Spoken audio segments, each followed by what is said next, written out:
বাংলাদেশ নিয়ে ২০২৩ সালের ১৫ ডিসেম্বর একটি বিবৃতি দেয় রুশ পররাষ্ট্র মন্ত্রণালয়। মন্ত্রণালয়ের মুখপাত্র মারিয়া জাখারোভা মস্কো থেকে প্রকাশিত ওই বিবৃতিতে আশঙ্কা প্রকাশ করে বলে যে ২০২৪ সালের ৭ জানুয়ারি অনুষ্ঠেয় দ্বাদশ জাতীয় সংসদ নির্বাচনের পর যুক্তরাষ্ট্র বাংলাদেশে আরব বসন্তের মতো পরিস্থিতি ঘটাতে পারে।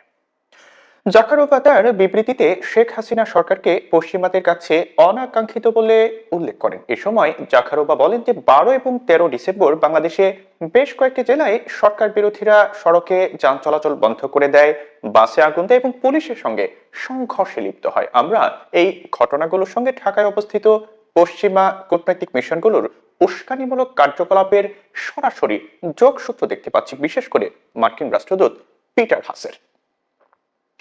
হাসিনা সরকারকে চাপে ফেলতে যুক্তরাষ্ট্র নিষেধাজ্ঞার মতো হাতিয়ারের শরণাপন্ন হতে পারে উল্লেখ করে এই বিবৃতিতে মারিয়া জাখারোভা বলেন যে যদি মার্কিন যুক্তরাষ্ট্র জনগণের ভোটের ফলাফলে সন্তুষ্ট না হয় তাহলে আরব বসন্তের মতো বাংলাদেশের পরিস্থিতি আরো অস্থিতিশীল করার প্রচেষ্টার সম্ভাবনা রয়েছে।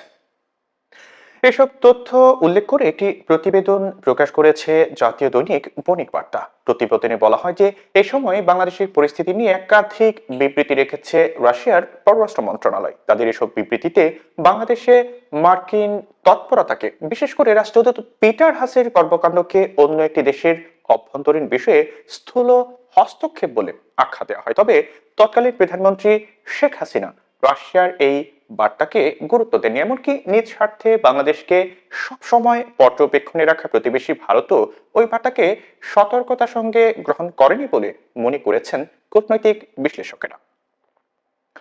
মারিয়া জাখারোভার ওই বিবৃতির ঠিক কয়েক মাস পর গত ৫ আগস্ট এক গণঅভ্যুত্থানে পতন ঘটে শেখ হাসিনা সরকারের। বৈষম্য বিরোধী ছাত্র আন্দোলনের কোটা সংস্কারের দাবিকে নিষ্ঠুর বল প্রয়োগের মাধ্যমে দমনের নীতি আওয়ামী লীগ সরকারের জন্য পতন ডেকে আনে।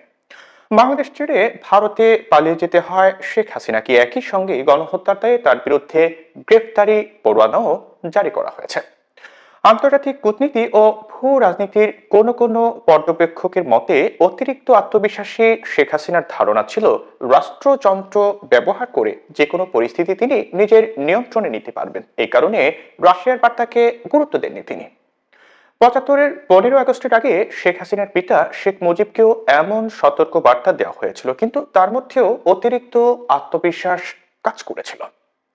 ঢাকা বিশ্ববিদ্যালয়ের রাষ্ট্রবিজ্ঞান বিভাগের অধ্যাপক ডক্টর ফরিদউদ্দিন আহমেদের মতে সে সময় রাশিয়ার কথায় গুরুত্ব দেয়নি বলেই তৎকালীন সরকার বৈষম্য বিরোধী আন্দোলনের দাবি দেওয়া নিয়ে আলোচনায় বসেনি বা সেগুলো বিবেচনায় নেয়নি। তবে সাবেক রাষ্ট্রদূত এম হুমায়ুন কবির গোটা বিষয়টিকে দেখছেন অভ্যন্তরীণ কারণ প্রসূত হিসেবে। বণিক বার্তাকে তিনি বলছিলেন, আমাদের যে পরিবর্তন হয়েছে এটি মূলত অভ্যন্তরীণ উপাদান থেকেই তৈরি। এখানে বাইরের প্রেফারেন্স, মতামত বা অবস্থান খুব সহায়ক হয়নি। ভারতও কিছু করতে পারেনি, তার স্বার্থ তো আরো বড় ছিল। তারা কিছুই করতে পারেনি কারণ ঘটনাগুলো দ্রুতই ঘটেছে, ফলে তারা ঠিক বুঝতে পারেনি। আন্দোলনটা একেবারেই অভ্যন্তরীণ অবস্থা প্রসূত। সাম্প্রতিক সময়ে শেখ হাসিনা ও তার পরিবারের সঙ্গে রাশিয়ার সম্পর্ক নতুন করে আন্তর্জাতিক মহলের আলোচনার বিষয়বস্তু হয়ে উঠেছে। রূপপুর পারমাণবিক বিদ্যুৎ কেন্দ্র নির্মাণ প্রকল্প থেকে তিনি ও তার পরিবারের সদস্যরা কমিশন হিসেবে বিপুল পরিমাণ অর্থ আত্মসাৎ করেছেন। বিষয়টি নিয়ে এরই মধ্যে দুর্নীতি দমন কমিশন একটি তদন্ত শুরু করেছে। আর যুক্তরাজ্যে জিজ্ঞাসাবাদের মুখে পড়তে হয়েছে শেখ হাসিনার বোনের মেয়ে এবং ব্রিটিশ লেবার পার্টি সরকারের সিটি মিনিস্টার টিউলিপ সিদ্দিককে।